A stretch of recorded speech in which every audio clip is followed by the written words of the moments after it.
दिने समय थिला किछि वर्ष पूर्वे यही पवित्र पीठरे गोटे मेला करी प्रत्येक वर्ष ये जागर पालन हुए किंतु गोटे मेला स्वतंत्र भाव में कराहीतला चिंता करी कराहीतला से मेलार ना थिला परिवेश आदिवासी मेला।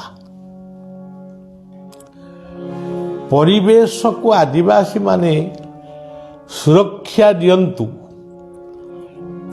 एवं आदिवासी माने तांकर स्वधर्म पालन करंतु से माने कौनसी धर्म प्रति आकृष्ट न होई निजर स्वधर्म पालन करंतु।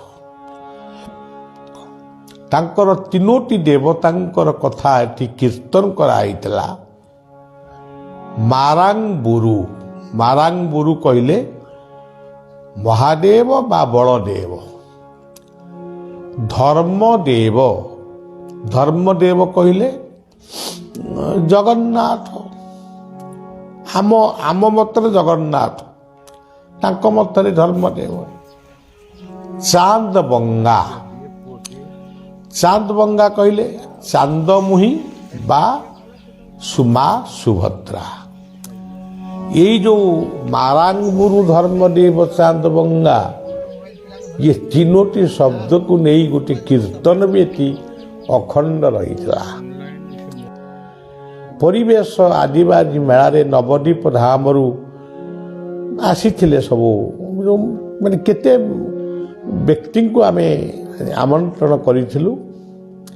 सुंदर भाव आदिवासी माने तांकर नृत्य परिवेषण करिथिले एवं सेमानकु आमे किछि शिक्षा देइथिलु।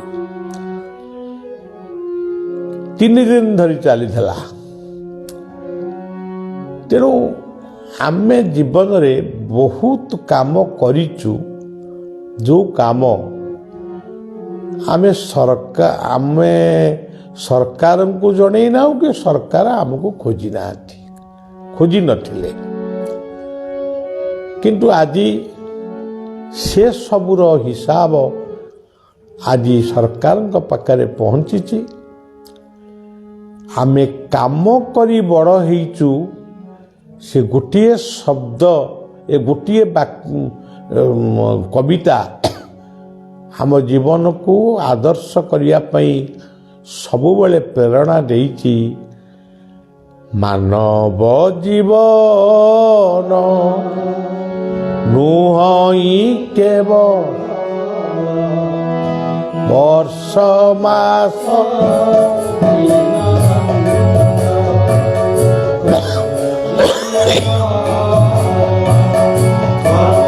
एकातार जीवनर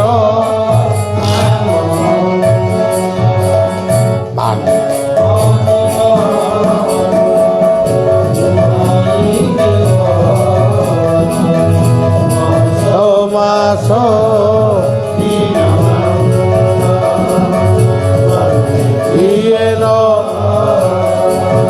कर्म एकातार जीवन।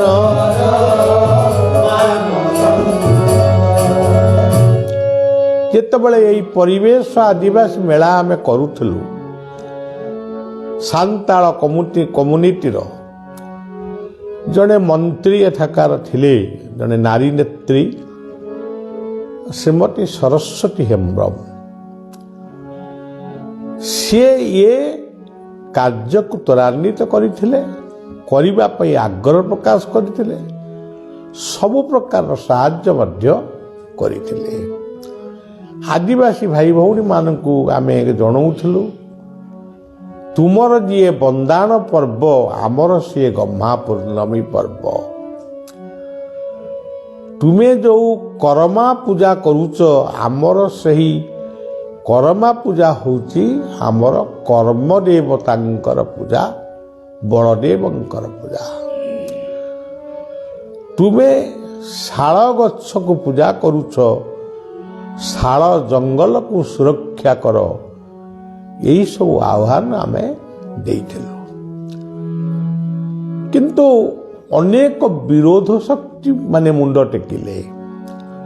ସେମାନେ ଭାବିଲେ ଯେ ଇଏ ଗୋଟିଏ କଟକ, ସେତେବେଳେ କଟକ ଜିଲ୍ଲା ଥିଲା, କଟକରୁ ଆସିକିରି ବୋଧେ ଆମ ଆଦିବାସୀମାନଙ୍କୁ ମାନେ ଭୁଲ ବାଟରେ ନେବା ପାଇଁ ଚାହୁଁଛନ୍ତି, ବା ଆମେ ଯେଉଁ ଖ୍ରୀଷ୍ଟ ଧର୍ମ ପ୍ରଚାର କରୁଛୁ ଏ ଧର୍ମକୁ ଏମାନେ ବିରୋଧ କରୁଛନ୍ତି। ପ୍ରକୃତରେ ସେ କଥା ମୋ ଭିତରେ ନଥିଲା। ସେମାନେ ତାଙ୍କ ଧର୍ମକୁ ପାଳନ କରନ୍ତୁ, ଏହା ଥିଲା ବଳିଆର ଲକ୍ଷ୍ୟ। ଏଇଠି ଗୋଟେ ଠାକୁର ଅଭିରାମ ଗୋଟେ ସୁନ୍ଦର କଥା ଲେଖିଛନ୍ତି, ନାରାୟଣ ସ୍ମରି କୋଇଲି ଆନନ୍ଦେ ଉଡ଼ିଗଲା, ଧର୍ମ ସମ୍ବନ୍ଧରେ କଳହ ବ୍ୟାପୀ ଅଛି ଦେଖିଲା। ଆଜି ସମଗ୍ର ପୃଥିବୀରେ ଧର୍ମକୁ ନେଇ ଆଜି ଅନେକ ଧର୍ମାନ୍ତରୀକରଣ, ଅନେକ ଧର୍ମକୁ ନେଇ କଳହ ସୃଷ୍ଟି ହେଇଛି। ସମସ୍ତେ ସେଇ ନାକରେ ନିଶ୍ୱାସ ନେଉଛନ୍ତି, ଆଖିରେ ଦେଖୁଛନ୍ତି, କାନରେ ଶୁଣୁଛନ୍ତି, ପାଟିରେ ଖାଉଛନ୍ତି। ଗୋଟିଏ ସୂର୍ଯ୍ୟକୁ ନେଇ ପୃଥିବୀ ଚାଲିଛି, ଗୋଟିଏ ଚନ୍ଦ୍ରମାକୁ ନେଇ ପୃଥିବୀ ଚାଲିଛି। ସେଇ ସମୁଦ୍ର ଘେରା ପୃଥିବୀରେ ଆମେ ସମସ୍ତେ ରହିଛୁ, ବସୁଧୈବ କୁଟୁମ୍ବକମ୍। କିନ୍ତୁ ଖାଲି ହିଂସା, ବାଦ, କପଟ, ଆର ଏଇ ଧର୍ମ, ତାହାର ସେଇ ଧର୍ମ, ତାହାର ସେଇ ଧର୍ମ, ଇଏ କଥାକୁ ଆମେ ଦେଖୁଛୁ। ଏବଂ ଏମିତି ବି ଗୋଟେ ସମୟ ଆସିପାରେ, ଆସିବ ମଧ୍ୟ, ଧର୍ମଯୁଦ୍ଧ ବି ପୃଥିବୀରେ ସୃଷ୍ଟି ହେଇପାରିବ, ସୃଷ୍ଟି ହବ। ତା ପାଇଁ ସବୁବେଳେ ପ୍ରସ୍ତୁତ ସମସ୍ତେ। କିନ୍ତୁ ଭଗବାନ ବା ସେ ସର୍ବଶକ୍ତିମାନ ଇଏ ଭାଇ ଭାଇରେ କଜିଆ ଦେଖିବା ପାଇଁ ଯେମିତି ବାପ ମା ଚାହାନ୍ତି ନାହିଁ, ସେମିତି ପ୍ରକୃତି ମା ପରମାତ୍ମା ବା ସର୍ବଶକ୍ତିମାନ, ଯାହାକୁ ଆମେ ଆଲ୍ଲାହ ଗଡ ଯାହା କହୁ, ସିଏ କେବେ ଚାହାନ୍ତି ନାହିଁ ଆମ ଭିତରେ ସଂଘର୍ଷ ସୃଷ୍ଟି ହଉ। ତେଣୁ ଏଇ ହଉଛି କଥା। ଠାକୁର ଅଭିରାମଙ୍କ ପାଖରେ ସେ କଥା ପହଞ୍ଚିଛି। ସେ ଲେଖିଛନ୍ତି ତାଙ୍କ ଲେଖନୀରେ। ତେଣୁ ସବୁବେଳେ ଆମେ ସ୍ୱଧର୍ମ ପାଳନ କରିବା, ଏଇଟା ହେଉଛି ଆମର ପ୍ରକୃତରେ କର୍ତ୍ତବ୍ୟ। ବାୟା କହିଲେ, ଯାହାର ମନ ଯେପରି ତାର ଫଳଟା ସେଇପରି। ଧରନ୍ତୁ ଜଣେ ନିରାମିଷ ଖାଉଛି, ସାତ୍ବିକ ଭୋଜନ କରୁଛି, ଏଇ ଅନ୍ତର ଭିତରେ ସେଇ ଭଗବାନ ସେ ଖାଦ୍ୟକୁ ଗ୍ରହଣ କରୁଛନ୍ତି। ସେଇଭଳି ଜଣେ ଆମିଷ ଖାଉଛି, ତାକୁ ମଧ୍ୟ ଗ୍ରହଣ କରୁଛନ୍ତି। ଇଏ କଥା ଯିଏ ଠକ, ଭଗବାନ ତା ଭିତରେ ରହିଛନ୍ତି, ସେ ଠକକୁ ବି ଠକ କଥା ବି ଦେଖୁଛନ୍ତି। ଯିଏ ମାଂସ ଖାଏ ତା ଭଗବାନ ମଧ୍ୟ ମାଂସ ଖାଏ। ଯିଏ ନିରାମିଷାସୀ ତା ଭଗବାନ ମଧ୍ୟ ନିରାମିଷାସୀ।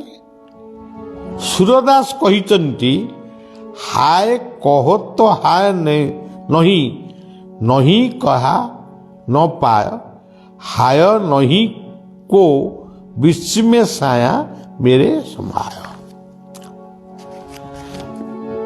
भगवान बाया कहले, भगवान सत, सी पुणी असत, सी पुणी सत और असतर अतीत, अर्थात सत सदातीत।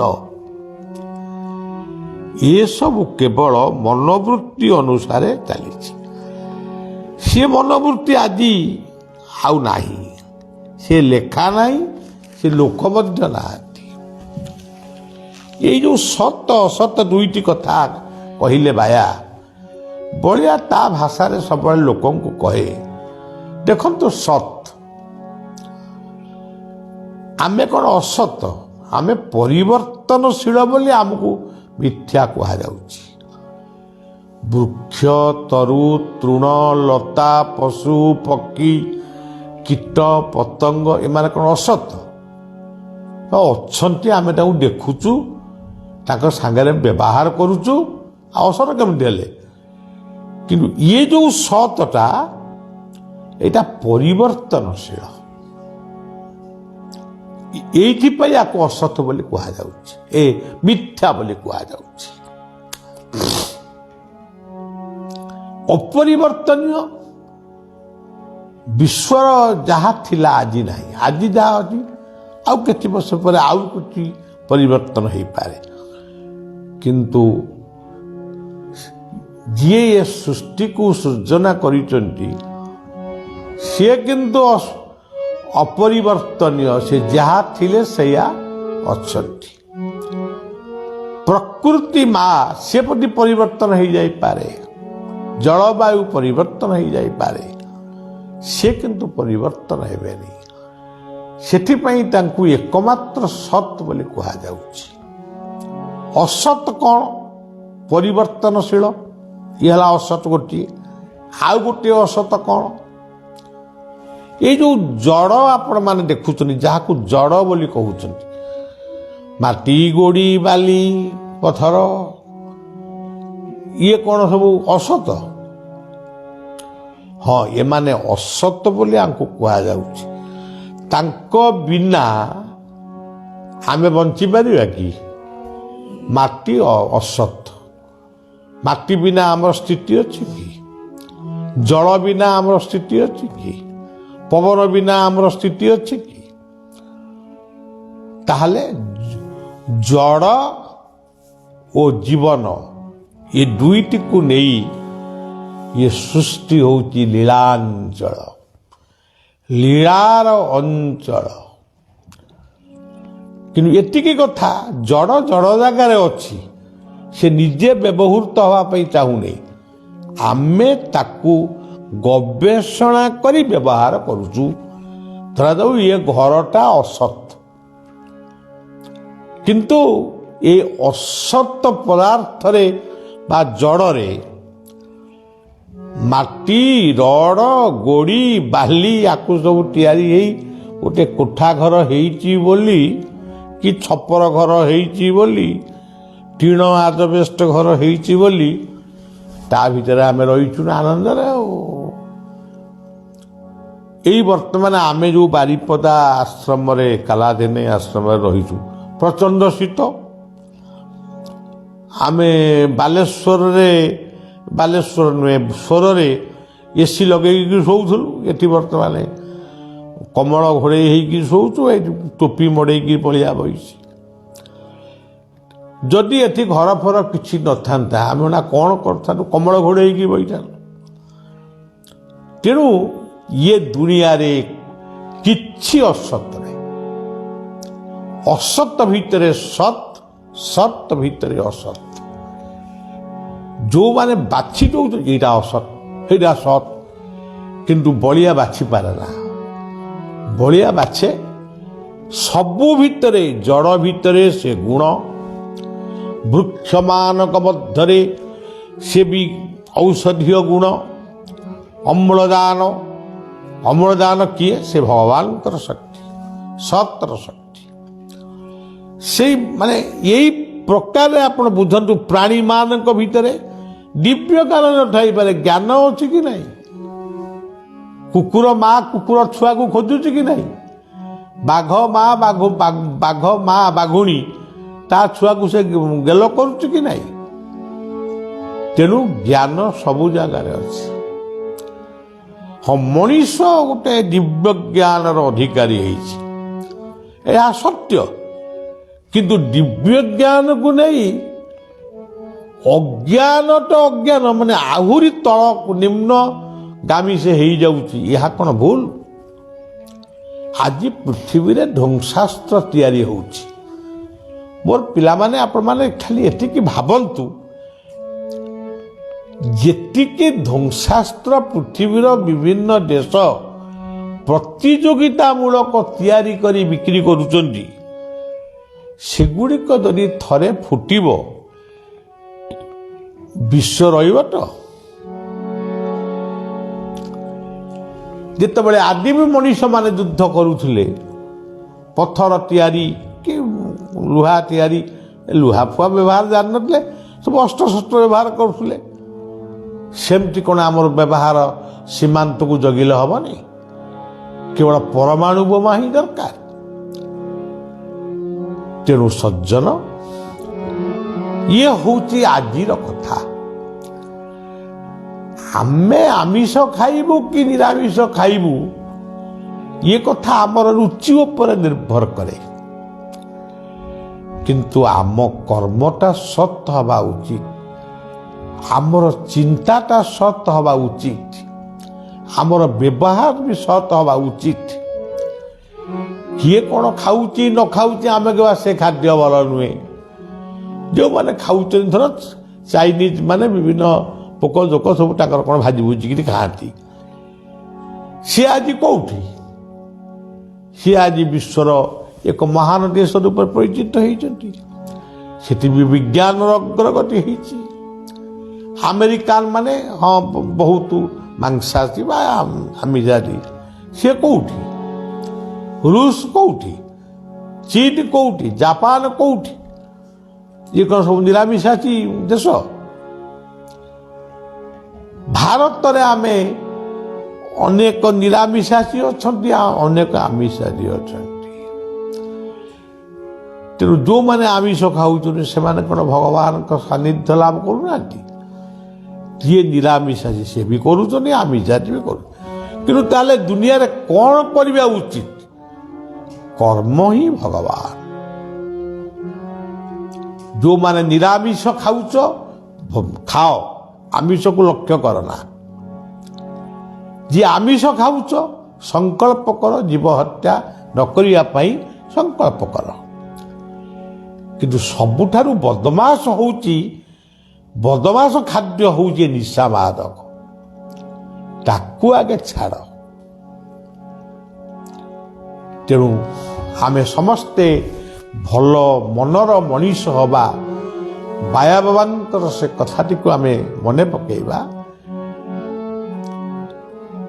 ଯେ ମନର ମୂଳେ ଏ ଜଗତ, ଯାମନ ଯେପରି ତା ମନ ସେପରି, ରଖି ରଖି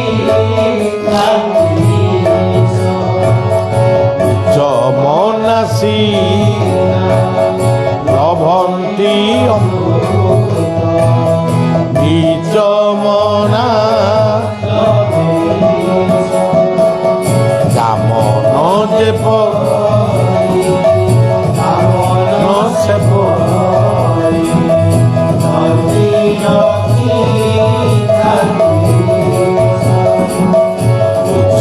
ମନାସୀ ଲଭନ୍ତି।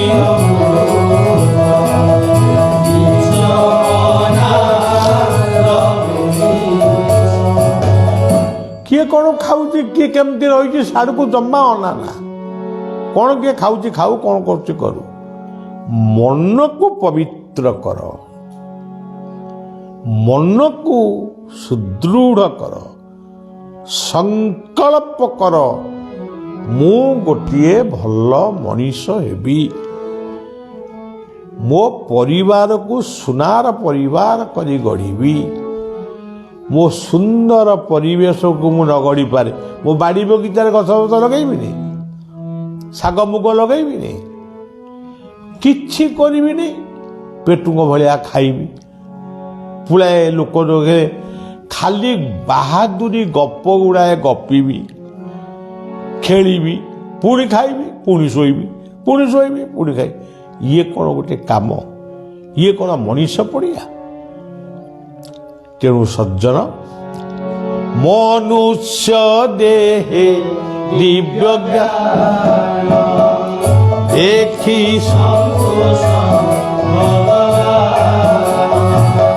ମନୁଷ୍ୟ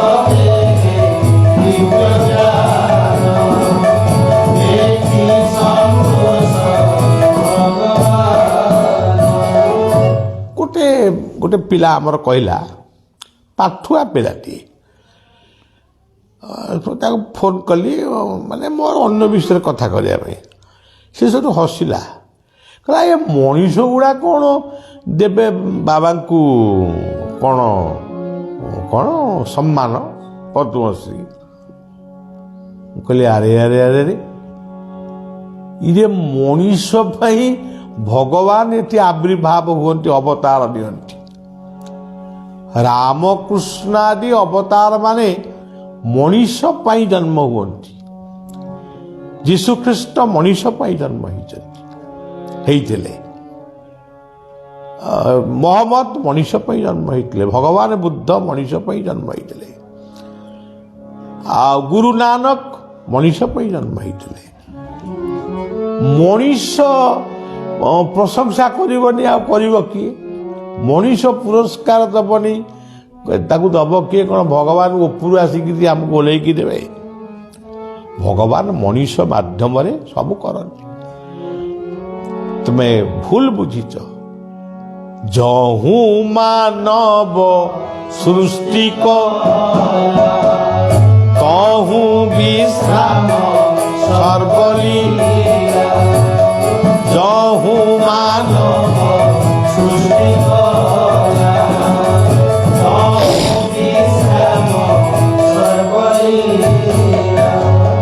आमे गोटे कौन पद्म पाइजु बोली पद्मश्री सबुआड़े हल्ला समस्ते खाली आमको अनेई आमे केमिति तांका पाखरे पहुँचले सी गोटे फूल तोड़ा दे ये करी से करी गोटे आनंद कमाइबे बलिया से सकाशे आश्रम को फेरुनी मोर इे नर्मदा जी लोक टे भूलीगला पहुँची आश्रम किए प्रशंसार कहीं मत पोटी पकाउछ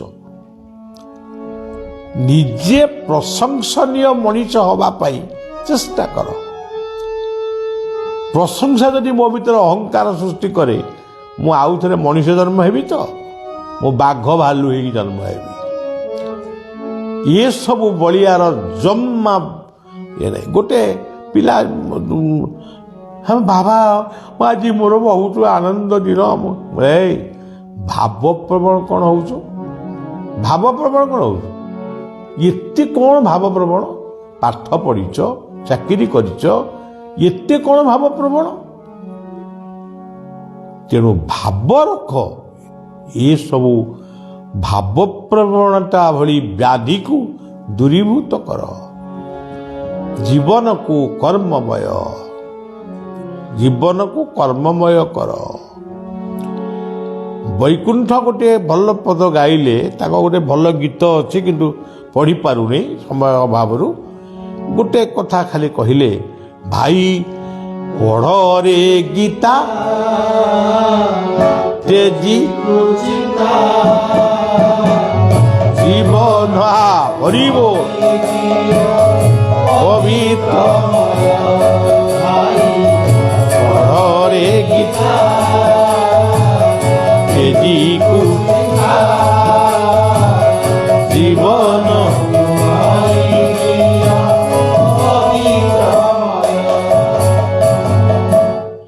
मोर आध्यात्मिक पिता जड़ौका गुंफार साधक वैकुंठनाथ ब्रह्मचारी से कहले भाई पढ़े नभेल कहले उपन्यास पढ़ बोली कहले कौन कहले गीता पढ़ कहीं गीता आमे पढ़ू आमे बीए एमए न पढ़ी गीता कहीं पढ़ू से गीतार प्रथम अध्याय को छाड़त सांख्य योग द्वितीय अध्याय मोक्ष योग पर्यंत एमती गोटे अध्याय नहीं जो अध्याय से कर्म को गुरुत्व देना तेणु गीता पढ़िले आमे जानिबा जे कर्म करिबा उचित बोली एतिकी संकल्प नबा सेटिपाई से कहले गीता पढ़ बोलिया भी सब बेले कहे गीता पढ़ बुझ काम लगाओ तेणु सबु बेले आमे भाव प्रवणता आमको खाऊची भाव रख devotion is not emotion emotion is not devotion सज्जन मधु कौन कहले ବୈକୁଣ୍ଠଙ୍କର ସଙ୍ଗୀତଟି ଯାହା ଲେଖା ହେଇଥିଲା କାଲିକି ପଢ଼ିବା। କାଲି ଏଇଠୁ ପୁଣି ମୁଁ କହିବି, ତାପରେ ମୁଁ କ୍ଷୀରପଦା ଯିବି। ବରଜ ଯୁବ ରାଜା ସେ ହୃଦ ରାଜେଶ୍ୱର, ଯିଏ ଯେନେ ଭାବେ ସେ ଭାବଟାକୁ ଦତ୍ତ କର। ତେଣୁ ଯେଉଁ କଥାଟି ଆମେ କହୁଛୁ ସେଇ କଥାଟା ମଧୁଆ କହିଲେ ଆଉ କ'ଣ। ତମ ମନଟି ଯେମିତି ତମ ଫଳଟି ସେମିତି। ତେଣୁ ତମ ଭାବ ଯେମିତି ତମ ପାଇଁ ଭାବଗ୍ରାହୀ ମଧ୍ୟ ସେଇଭଳି। ସବୁ ସୁନ୍ଦର କଥା, ସବୁ ସୁନ୍ଦର।